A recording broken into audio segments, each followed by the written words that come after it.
So things are getting pretty fucked up in America right now, and a lot of people are genuinely frightened about it. We have an unelected billionaire burning down the government like it's a Cybertruck that caught fire after hitting a pothole. Our new Secretary of Health and Human Services is Beelzebub, the Demon Lord of Pestilence. Excuse me, I mean it's Robert F. Kennedy Jr., the Demon Lord of Pestilence. And then, of course, there's the ramping up of violent treatment of refugees and immigrants, and the coordinated effort to remove trans people and people of color, or even the discussion of them, from public life. And the Democrats are like, what do we do? Do we record a podcast about it? Do we send another fundraising text? Let's be really clear about what we're facing right now.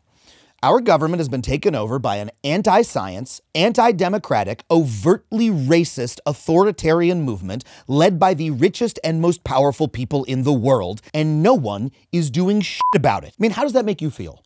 It makes me feel hopeless. Like, I should tune out, stop reading the news entirely, and go back to watching White Lotus. Hey, at least on that show, the racist rich people are fictional. You know, I'm supposed to be the bright side, positive takeaway guy, and it's hard to find one here. Because it's true, nobody is coming to save us. The brutal truth is, we are going to have to save ourselves, as depressing a prospect as that is. And, you know, it may sound impossible, but I promise you that it is not. There are concrete ways that you can fight back, and none of them involve sending $5 to a spineless Dem, or posting to your Instagram story, or burying your head in the sand and protecting yourself by turtling up, as tempting as that may seem to be. There are things that you can do, and you know what? People are already out there doing them, and they are starting to stem the tide a little bit in ways that you can be a part of. And on this episode, I'm going to tell you what they are and how you can join them. But first, real quick, I want to remind you that I'm on tour right now. If you want to come see me do stand-up comedy in person, be around people, that might feel nice at a time like this. Well, I'm going to be in London on the 22nd, Amsterdam on the 26th. I'm looking forward to being out of the US for a little bit. Then I'm headed back to the States to go to Providence, Rhode Island, Vancouver, and Eugene, Oregon. Later in the year, I'm even going to Tulsa and Oklahoma City. Head to adamconover.net for tickets and tour dates. And if you would like to support this channel directly and all the videos we bring you week in, week out about all these important topics and what you can do about them, head to patreon.com/AdamConover. So let's recap just a tiny teaspoon of the avalanche of bullshit we're facing. After taking office, Trump gave the keys to the federal government to the world's richest man and his band of horribly nicknamed teen hackers. I mean, there are just too many things to make fun of about this kid. Sweatshorts and a blazer. His nickname is Big Balls, and his grandpa apparently loved Putin. I can't even write jokes about him. It's lib comedy hack. Send him to The Daily Show. They'll make quick work of him there. So Big Balls has your social security number, and his babysitter, Little Balls Elon, is busy gutting the exact agencies that were investigating his many potential crimes, such as the Department of Labor, which was investigating Musk's companies for racial and sexual harassment and retaliatory firings, and even workplace electrocution, the Consumer Financial Protection Bureau, which was getting ready to regulate X's mobile payment service, the EPA, which is investigating supposedly environmentally friendly Tesla for violating the Clean Air Act, and even the USDA, which was investigating Elon's company Neuralink for animal abuse. You know, personally, I can't think of anything more evil than destroying the federal government just so you can keep torturing animals, but I feel like Elon can top that by next Tuesday. The entire Trump administration seems intent on destroying only the good things that the government does while supersizing all of the bullshit. Just in the past few weeks, the Trump administration has fired thousands of nonpartisan civil servants who are in charge of things like life-saving research on cancer and heart disease, making schools safer, preventing bird flu, you know, in order to keep the price of those precious eggs low, and even guarding the fucking nukes. And yeah, they're now scrambling to get some of those people back, but they can't find them because Elon deleted their fucking emails. You know, I thought we all wanted to live in a country where cancer wasn't a death sentence, eggs aren't $10 a dozen, and nukes aren't regularly stolen by bandits. But I guess I was wrong. That is gonna happen now. And Elon isn't the only fail-son lackey fucking America up right now. RFK Jr. is already ordering the CDC to stop promoting life-saving vaccines. And, you know, there can be a lot of misinformation around vaccines. So you know what I did? I used our sponsor Ground News to find this source. I was able to search the topic RFK Jr. and scroll through a bunch of links to articles about him. Ground News even gives each publisher ratings for factuality and political bias, so I could find a headline that was rated as center and high factuality. And I was also able to scroll down and find similar articles from other sources. Using Ground News really helps us research these videos because it's easy to find a lot of different perspectives on big, complicated stories, and you can use Ground News too. My viewers can get 40% off this amazing user-funded service if you use my special code. Just go to groundnews.com/factually. And you know, having a way to sift through the news really helps because it just keeps getting fucking worse, especially for trans and queer Americans who have every reason to be really frightened right now because they are being persecuted by their own federal government. Trans Americans have already reported having their gender markers being forcibly changed on federal documents like passports, which could prevent them from traveling or lead to harassment from officials.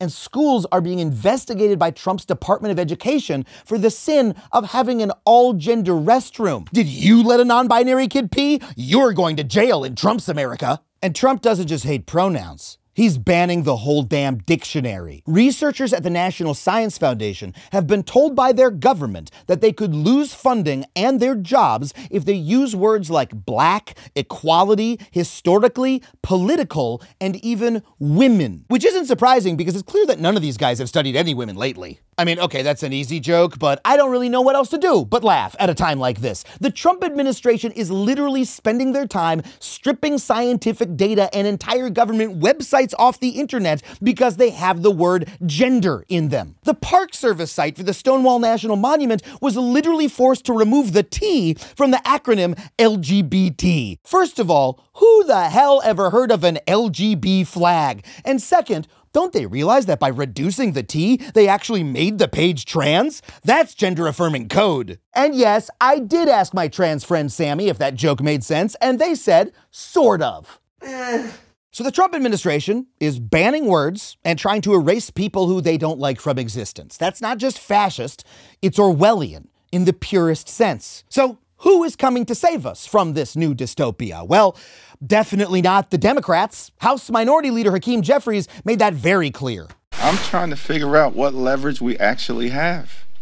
What leverage do we have? Yeah, I don't know, man. Maybe trying isn't good enough when that's your entire fucking job. You've known Trump would be president for months. He even gave you an instruction manual for what he was planning to do. You are failing a fucking open book test. How about the new chair of the DNC, Ken Martin? When confronted with the overwhelming evidence of the destructive power of billionaires over our democracy, does he pledge to fight back against them? Oh, no. He's too busy writing fanfic about the good billionaires. There are a lot of good billionaires out there that have been with Democrats who share our values, and we will take their money. You know, it was so considerate for Ken to use a sign language interpreter so that we could hear "f you" pores in 2 languages. When will these idiots learn that there is no such thing as a good billionaire? You cannot amass $1 billion by being a little sweetie pie. I mean, just 4 years ago, we were patting Bezos on the back for talking shit about Trump. But now that it's politically expedient, he's palling it up at Mar-a-Lago. At this point, I'm just waiting for George Soros to put on a MAGA hat and show up at a Ted Nugent concert. You know, the Democrats' main strategy seems to be to point out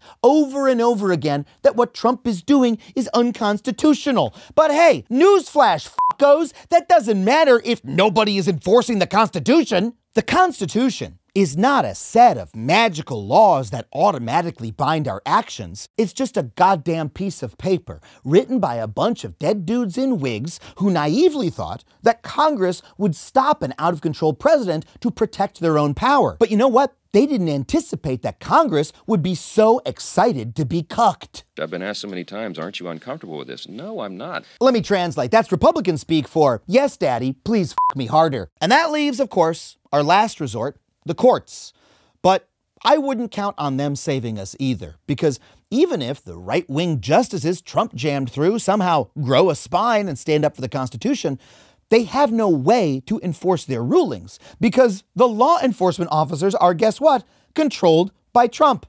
That means that Trump could simply ignore the court rulings, as Vance has already hinted he will, which means that the courts are incentivized not to rule against Trump at all, because if they do and then he ignores them, it makes them look weak. Far better to keep pretending to be strong and do jack shit. Oh, look at you big strong boys. very important in your serious robes. So there is no other branch of government, no jacked billionaire zaddy, no political strongman coming to save us. We are going to have to save ourselves. And I know that sucks to hear because you got other shit to do. You have rent to pay and kids to raise and a Kendrick Drake feud that's way more fun to read about than this shit. And because honestly, it seems overwhelming, doesn't it? I mean, the government is so fucking big. They're persecuting their enemies and they could squash you like a bug if they wanted, couldn't they? It's easy to let yourself get small when facing a threat like that, especially a threat that so many of your fellow citizens loudly and angrily support. But I want to speak directly to that feeling. If you are feeling small and sad and dejected, like America is over and all you can do is huddle up and keep safe, I'm here to tell you, buck the fuck up. Average people have been getting squashed by bullies like Trump and Musk since the founding of this country, and the only way we ever stopped them was by kicking their asses. But we didn't do that by keeping small and staying safe and playing Stardew Valley while we waited for our next chance to vote in 4 years. We did it by fucking shit up. You know, for far too long in America, we've believed the lie that the only way you can affect change in this country is to vote for the politicians and donate to their campaigns and post on one of the billionaires' dumbass websites. But they came up with that lie to distract us from the fact that we, the people, are political actors just like they are and that we have power. And that power lies in refusing to be quiet and instead being unignorably fucking loud. So, look, queer and trans people are facing threats to their safety, yes, but not for the first time. For most of American history, they have faced immense discrimination, not just from the government, but from a bigoted public. But gay rights weren't won by being quiet and waiting for the storm to pass. They were won because queer people bravely risked their safety, their jobs, and their entire lives to come out and live as themselves with pride, and to turn that pride into a fucking parade long before it was socially acceptable enough to be sponsored by Chase Bank. They refused to be quiet. Instead, they were themselves loudly and publicly, and they won. And those same tactics can win again, because those are the tactics that always win in this country. You know, as I covered in a past video on unions, working class people used to be worked to death in this country by the millionaires and billionaires who ran the economy. And they were literally shot in the street by their own government when they fought back. But they did not let that stop them. They fought together collectively, they found their power, and after decades of struggle, they put in place the 40-hour work week and worker protections that all of us enjoy today. This is the same story time and time again for the women's rights movement, the African American civil rights movement, people with less power banding together, being unignorable, and forcing those with more power to bend to their will. Let me tell you just one more of these stories that I think should be told a lot more often. One of the greatest civil rights victories in American history was won by disabled activists who brought business to a grinding halt with a 25-day sit-in to force the Carter administration to sign Section 504, a law that protects disabled people's rights to public education. Now imagine if you were one of those people. Do you think it wasn't fucking scary to roll a wheelchair into a government building, one without a goddamn ramp, and demand to be heard? No, these are people who were told by our entire society that they're weak, that they're powerless, that they had to hide themselves away. And they said, no, fuck that, here we fucking are, we demand you give us what we want, and they won. Winning comes from taking risks, from being loud, from being yourself, and by doing it together. And in fact, that is how the right wing has won all of their victories, by showing up en masse over and over again and screaming like fucking assholes until they got what they wanted. And that is what you are going to do too. So here is how you are going to fight back. First, you're going to find a group that you can join. It could be a church, it could be a rights organization, or it could be a local Magic the Gathering meetup that gets spicy about politics after one too many Mountain Dews. Get your ass to a meeting and talk with like-minded people about what you're going to do next. And then go with them together to a town hall meeting or the steps of your senator's office or a street corner in the middle of your city and get fucking loud. And you know why I know this will work? Because it already is. Republicans across the country are confronting angry mobs at their own town halls. Republican Congressman Rich McCormick was recently confronted with this from average Georgians.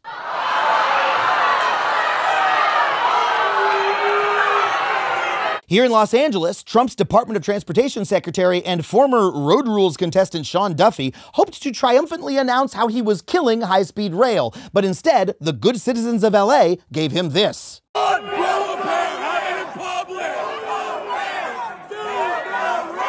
Oh, you do not want to get between a train fan and their transit access. It gets ugly. I know, screaming at politicians seems simple, but it does in fact work. That's how the Tea Party did it in 2009, and that's how we're gonna do it today. Here's another example. In Los Angeles, a children's hospital announced that it was going to ban gender-affirming care in deference to the Trump administration's bigotry. But after citizens and allies showed up and protested in front of the hospital over and over again, the hospital reversed its decision and is once again providing care. And even federal workers, those mild-mannered civil servants that Musk has been trying to fire in massive numbers, they are fighting back too. They're hanging upside-down flags at Yosemite to protest job cuts of park rangers. They're putting AI videos of Trump sucking Elon's toes on every screen at HUD headquarters. And they're getting organized to fight back in even more serious ways. If you'd like to join them, head to this URL. And look, we're just getting started, but all of this protest is already bearing fruit.